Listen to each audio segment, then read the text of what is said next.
Without a tie. Montague Pilkington was flying over the desert one day when the engine of his little plane suddenly broke down. The plane then suddenly started to drop out of the sky. Nose first, down it went towards the desert and crashed into the sand. Fortunately for Montague, the sand was quite soft, but the plane was a complete wreck. Montague Pilkington climbed out of his plane and looked around him. There was nothing here but the sand and sky. He started walking in a direction he thought might go towards a town or village, but quite honestly, he didn't know where he was going. The sun was hot. It was midday. It was in the 40s, or perhaps in the 50s. He had no food and no water. And water in the desert when it's that hot is very important if you want to stay alive. Several hours went by, and Montague just walked and walked, trying to go in one direction. But he was by now very thirsty. And then suddenly he thought he saw something in the distance, a shape moving. Could it be a mirage? A mirage. But this shape was getting bigger because it was coming towards him. And then he could make it out. A man on a camel. The man was coming towards him quite quickly.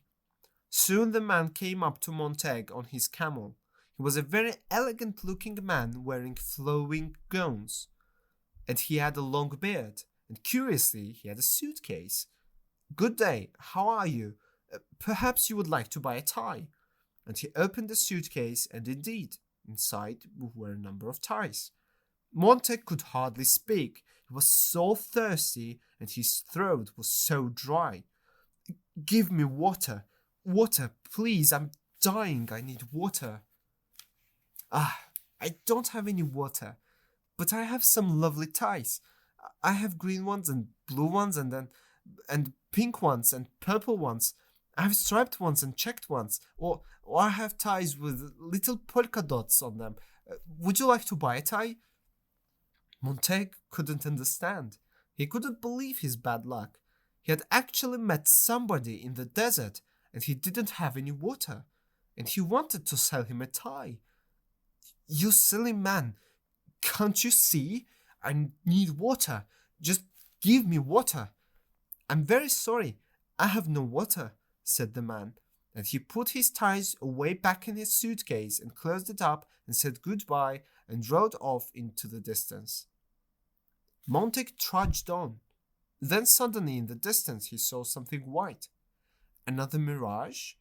He walked towards it, and little by little the white thing got bigger and bigger, and then he saw, in fact, it was a hotel. A beautiful hotel, right in the middle of the desert. It was such a luxurious hotel. That's just what he needed.